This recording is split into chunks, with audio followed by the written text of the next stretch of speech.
Hello and welcome back once again to the channel. I'm here with another review, but it's not a shoebox this time, it's two boxes. And here we have the Insta360 Go2 action cam. Let's get into it.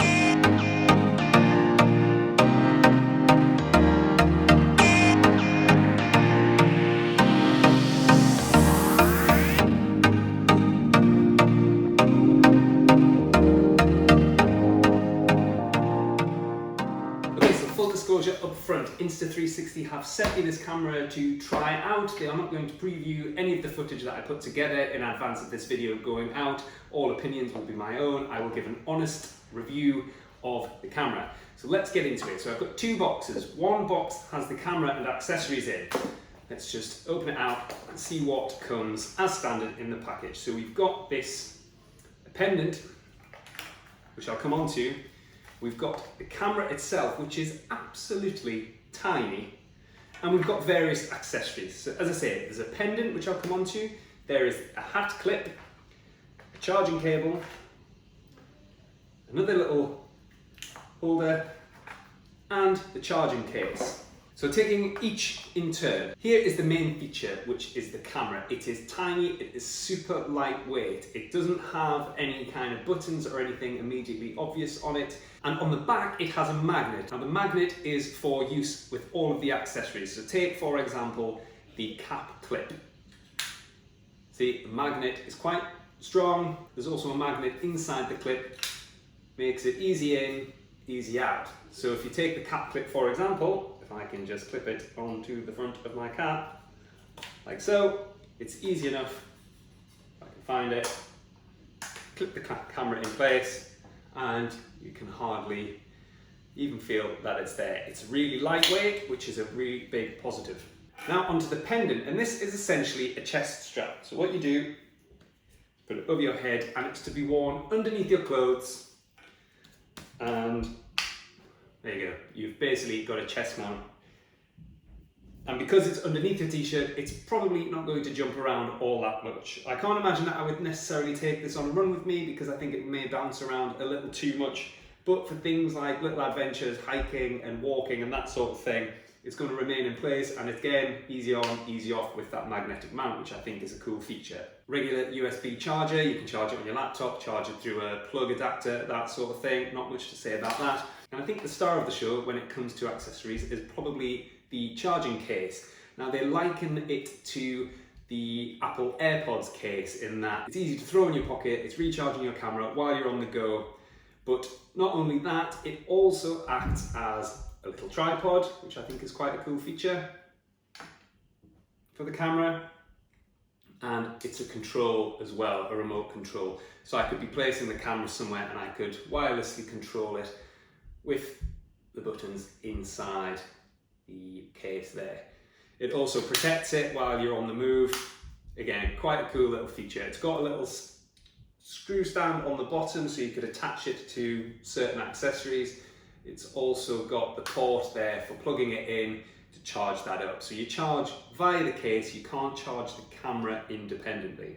Now in terms of what accessories I've got as well, we'll just jump into those and then I'll talk a little bit about my use of the camera. I've been using it for the past week or two, just testing it out, carrying it out on runs, putting footage together for reels for Instagram and that kind of thing, just to get to learn the ropes a little bit. So this is a mount adapter bundle. You've got various different mounts for various different uses. This one is going to fit on the majority of the likes of GoPro mounts, selfie sticks, that kind of thing.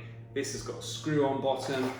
There's another one suitable for GoPro type mounts. Then you've got some sticky mounts and that kind of thing. Stick that on your bicycle helmet or skiing helmet or whatever, and then use a combination of that plus one of these mounts with a screw in place, and then the camera will just once again magnetically attach inside there, and it's not going anywhere once that's inside. Now coming on to the use of the camera. So as I said, I've been taking this out just with the camera in my hand and running with it. It is lightweight, it's not really noticeable. I did have it in my pocket, but what I found is that because it doesn't have a button on to press to activate the camera, you literally just press the entire front of the camera. It then gives a vibration to tell you that it's recording, and then you press the whole front of the camera again and it sort of clicks in and out, and that's what activates it. I've been running with it on my cap, give it a little push, record a little bit of footage, give it another click. Now the problem with that is when I ran with it inside my running belt, I noticed after the run that I'd worn the battery out because it had inadvertently clicked the button as it was pressing against my stomach in my belt, recorded a load of just nonsense inside my pocket as it was jumping and bouncing around in the dark, and just wore the battery out, which wasn't ideal. If there was another type of button to activate it, it might be a little more user-friendly in that sense. The other little frustration that I had as well is the light when it is recording is sort of a white flashing light. Now, a few instances where I couldn't really pick up the white light, I was running in the sun or whatever, and I wasn't necessarily sure that white light was the right light to be for recording. I think maybe a red flashing light seems to be the international sign of a recording device, so perhaps something else to look at as well. I'm just going to put the mounts away and talk a little bit more about the camera and my experience, and then we'll take it out for a run and then wrap it up, a little bit of a summary of how we found it. A couple of selling points about the camera then. So what do Insta360 claim? They claim that it can pretty much be mounted anywhere because it is so small, it is so tiny, it is so lightweight, and that makes sense. It's got super smooth stabilization, like I mentioned. That horizon lock is also really useful for action type videos. The camera is waterproof up to 4 meters, so for splishing and splashing about, it's going to be ideal. It's got a replaceable lens cover on the front as well, so if you were to scratch that, it's easy enough to screw off, pick up a new one, and then the camera is going to be pretty much as good as new again. Now, Insta360, they pitch the camera as an everyday hobbyist camera. It's not a professional's camera as such, it's just for people who want to capture some really cool footage while they're on the go, not necessarily for mass editing. Rather than an SD card, it's got built-in memory, and the memory is 32 gigabytes, which is perhaps a little on the short side. I think they could have perhaps put a 64 or 128 meg in there. It would have just allowed for a little bit more capturing of footage, and given the size of memory cards these days, I don't necessarily know why you couldn't squeeze one that's a little bigger in there. When it comes to different camera modes then, I've got a list here. We've got video mode, which has in-camera stabilization. We have a pro video mode, which has superior flow state stabilization, again for shooting high action video. We've got time shift, which is sort of like a hyperlapse, if you like. So for capturing kind of a long bit of footage and then compressing it so it appears as though you're hyperlapsing through space, that kind of thing.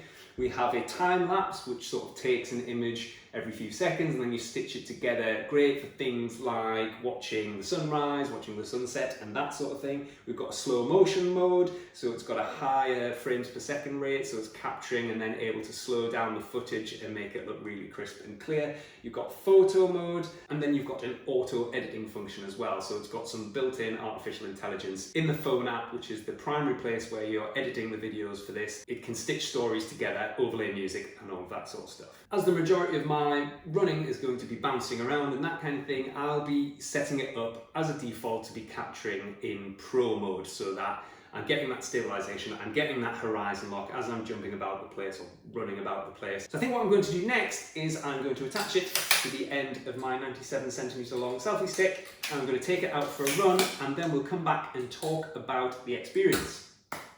Right, so let's give this thing a go.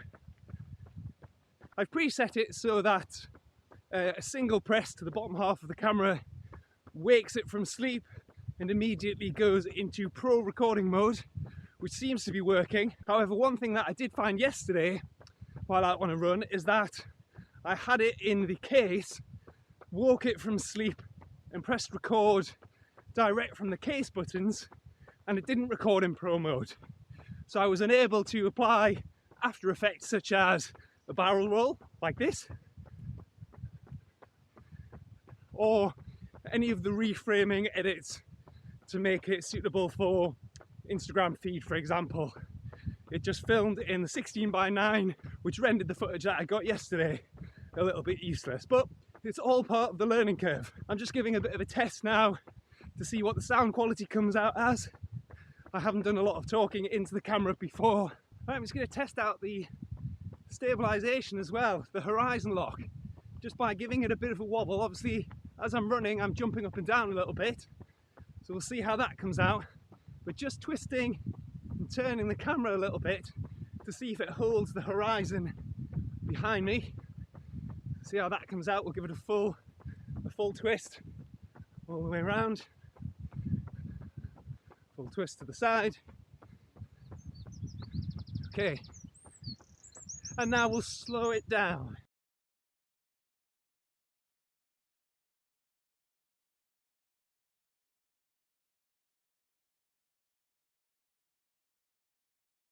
Now, for all the camera is super light, when it comes to carrying it out on the run, I have been just using the cap clip, which is ideal. Didn't even realise it was there.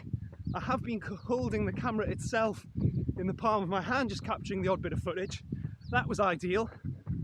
When it comes to vlogging and the like, I bring along the selfie stick. Now, for all the camera is small, the selfie stick's not all that small, so I still have to sort of lug this around with me for vlogging purposes. Perhaps I can pick up a lighter pole. This one's almost a metre long for those sort of longer shots. Perhaps not entirely necessary given the kind of fisheye lens of the Insta360 Go2. It's capturing quite a wide field of vision in all directions, so I could get away with perhaps a shorter, lighter weight pole than the one I'm using at the moment. There we have it, 13.5 kilometers. So let's take it back inside and see what kind of footage we've got. Right, welcome back to the house, and I'll let you into a little secret. I didn't go for a run just now. I actually recorded the outdoor footage a little earlier. But what I'm going to do next is I'm going to go through the process of uploading or downloading the footage from the camera onto my phone into the editing software. I'll do it as a bit of a follow along as well. So what I'll do is I will put up onto the screen a little recording around about here of what I'm showing on my phone. I'll talk through what I'm doing in order to extract the videos from the camera onto the phone and then do a little bit of editing as well. So yes, just starting in the Insta360 app, it opens up, you press the bottom button and then the phone starts to connect. It gives a little vibration on the camera, the phone is connecting to it, it connects via Wi-Fi or Bluetooth. It's saying Bluetooth there, but then I'm pretty sure it gives me a notification to say, do I want to join the Wi-Fi network? I click yes, and the connection has failed. Good start. Let's just try that again. So click on connect Bluetooth. Do I want to join? Yes, I do want to join, please. And there we go, connection complete this time. Let's open up this one, which is 1.5 minutes long. So as I'm talking away, what I can do is I can do a trim. I don't want to do an AI trim, I just want to do a regular trim. And you basically just select a section of the video that you want to cut out, click OK, and then that'll delete everything either side of the video. So quite easy to do that. I'll discard those changes because I want to make sure that I go through and edit in the proper section. We've got different action views as well. We've got wide, we've got action, which has a little bit more field of view. We've got linear, so nice and straight, and we've got a narrow view as well. You can add music, you can speed up, you can slow it down, all of that kind of thing, hyperlapse. Snapshot is basically a screenshot of whatever's on the screen. If there's a point in a video that you really like the look of, you can save that as a photograph, which is quite cool. Another cool thing that I quite like is the 360 barrel roll. Now, because of the way that the footage captures, what that means you can do is, as I'm scrolling through a video, say I wanted to do a barrel roll at maybe this point as we're looking at the sun. I press and hold the video, which applies a little point there. If you can see at the bottom of the screen, there's a little target. And then if I just move it on a touch and press and hold the middle of the video again, what that's done is it's given me a start and a stop point. Now for that stop point, I can then create a 360 barrel roll, which will apply between that start and stop point. Now what a barrel roll is if I just play that video and let you watch it, it's just rolled the camera all the way around, which I think is quite cool. I've been playing around with that on my Instagram Reels a little bit recently, and just sort of, you don't have to do a full barrel roll, you can kind of tilt to one side, you can tilt to the other. So I do think that that's quite cool. I'm just going to take that barrel roll off because I need to go back through, edit the videos properly, and then what I'll do is I'll upload them into my editing suite on the laptop. I said earlier on that the camera is sort of pitched primarily at everyday hobbyists, and what that means is it's people who are quite happy just editing stuff on their phone, uploading straight to a social media channel. It can also act as a bit of a sidekick to more professional photographers and that kind of thing who just want to throw something in their kit bag that can capture some images from slightly different angles to some of the bigger, more stocky, bulky equipment that they might be carrying around. So it's a cool little accompaniment, if you like. There is an editing suite that can be downloaded for the laptop. I have downloaded it, I just haven't played around with it yet to see how user-friendly it is. I think the phone app is really user-friendly. A problem that I did have initially was then trying to download footage onto my phone. The phone memory was full, and what that meant was the camera footage wouldn't download onto my phone. So one problem that I did have was when I tried to plug the camera direct into my laptop, it needs a USB port. Now on the Apple MacBook, you don't have a USB port, you have USB-C. Now aside from getting an adapter to plug USB into USB-C, what I had to do is to go via another adapter, which was a little bit laborious. What then happened when I dragged and dropped the footage onto the camera, it had the full fisheye sort of lens version of the videos.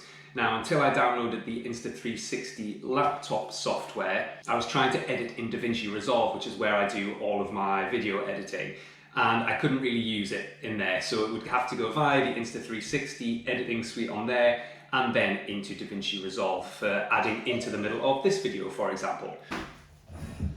Okay, so somewhat annoyingly, my GoPro just overheated and deleted a load of footage. So I'm going to pick it up from quite close to the end, but not too far away. What I'm going to do, instead of using the laptop software for editing footage, I'm going to download from here onto my phone, do editing in the app, and then I'll wirelessly airdrop the footage onto my laptop, drop it into DaVinci Resolve, and top and tail it with introduction and outro. It sounds a little more complicated than it needs to be, but it's not actually that laborious once you get used to it and start playing around with it. So just to summarize, the pros for me are that the camera is super lightweight, it's super compact, and it is super easy to use. You literally just press the button, point, and you know that it's capturing a good field of vision. The quality is great, the stabilization is great, the sound quality seems to be pretty good as well. So for hobbyists that are wanting just something super easy to carry about with them, capturing some footage for really just casual use, Instagram, that sort of thing, then it is an ideal little travel companion. The downsides for me are probably a slight lack of ability to plug it straight in and edit the footage in something like DaVinci Resolve, where I'm doing all of the other editing that for these longer kinds of videos. The button is a little too easy to click, so on the plus side, it's easy to capture. On the negative side, if you've got it in your pocket with anything else, if it's not inside the case, then you're going to accidentally be clicking it and just capturing footage of the inside of your pocket, which is not really all that exciting. When I'm out on the run, what I don't really want to be doing is to carry that case with me as well. I want as little weight as possible, so I want to just be carrying this little fella and not the case for taking it in and out. So yeah, ideally that button would be a little less easy to press by accident. You can't see what it is that you're capturing, so you've kind of just got to assume if you're pointing in the right kind of direction, then you're capturing what you want. There is an option to wirelessly connect it to your phone so that you can see what it is the camera is seeing and then essentially use it as a remote control your phone, which is quite cool. But that's quite a long-winded way to make sure that you're getting the right kind of shot. Something like a GoPro, which has a screen on the back and you can immediately see what it is you're recording, can often come in handy. The other downside, I suppose, is the memory size. So 32 gig isn't going to get you hours and hours of footage. I think given the size and price of memory these days, you could probably have squeezed a little more in there just for that little bit extra footage capture, instead of having to, after one trip, delete the footage that you've already captured in order to have enough space for your next trip. Overall though, I think this is really cool, so I'm primarily going to be using it out on my runs. I've got a couple of races coming up, and I think this is going to come along with me. It is much easier than carrying a GoPro around. I'll probably be wearing it on my cap for the upcoming Great North Run. I'll get some great footage running across the Tyne Bridge. I'll be able to quickly pull it out and point it around to capture some other footage, but I think overall, because it is so lightweight, I'll just be carrying it, basically using my cap as a carry case for the whole of that race. I'm also just going to be taking it out on odd runs for vlogging and that kind of thing. I think it is a great little camera, particularly for the type of things that I'm going to use it for. I do often do camping, wild camps, that sort of thing, so it'll be coming with me on those kind of trips as well. So thank you very much for watching. Comment, like, subscribe, all of those sort of great things. Share this video with all of your friends, and I look forward to seeing you on the next one. Yo!